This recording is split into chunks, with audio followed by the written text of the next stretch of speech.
labaatankii bishii June 2010 FBI-da Mareykanka ayaa meel u dhow magaalada New York waxay ka qabteen 10 jaajus oo wadanka Ruushka u dhashay.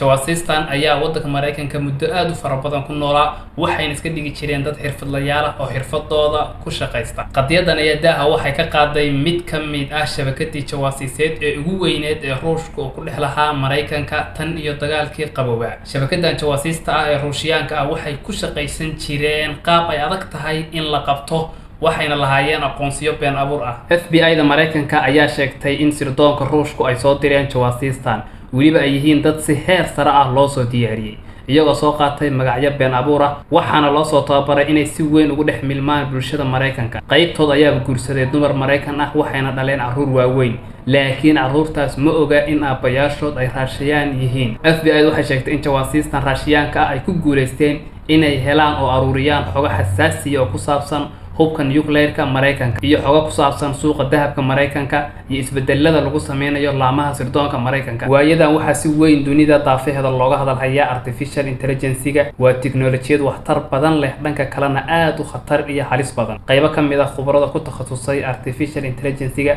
ayaa sheegtay inay u shaqeyso sida qaabka tiknoolajiyadaha dadka lagu dabagalo ee lagu basaaso iyadoo xogo aad u fara badan ka aruurisa dadka isticmaala deedna si kala shaandhaysa xogtaas waxaa inta badan gacanta ku haya shirkadaha leh tiknoolajiyadda.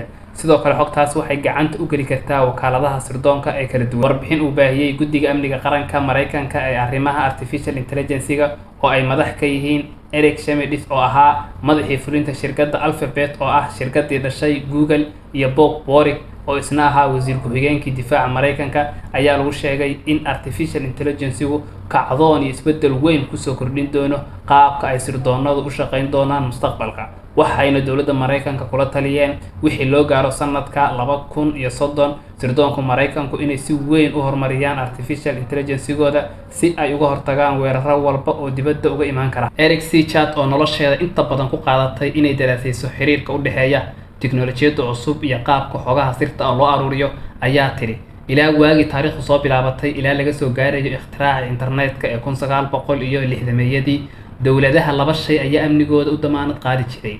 Tan koowaad waa awoodda dowladdaas ay u leedahay inay cadowgeeda isaga difaacdo. Tan labaadna waa juqraafiga iyo meesha ay ku taallo dowladdaas.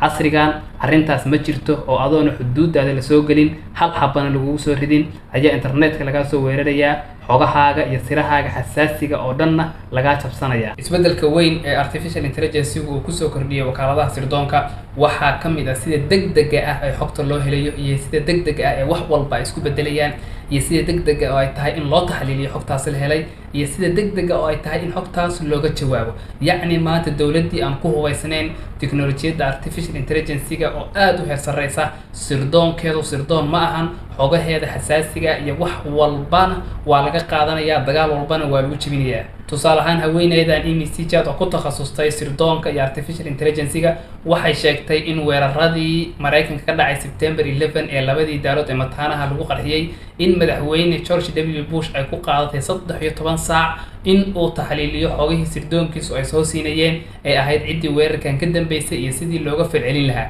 laakiin waxay tiri maanta waxaad haysataa oo kaliya 13 daqiiqo si aad xogaha sirdoonka ay ku siiyaan aad u taxliilisid aana uga falcelisid.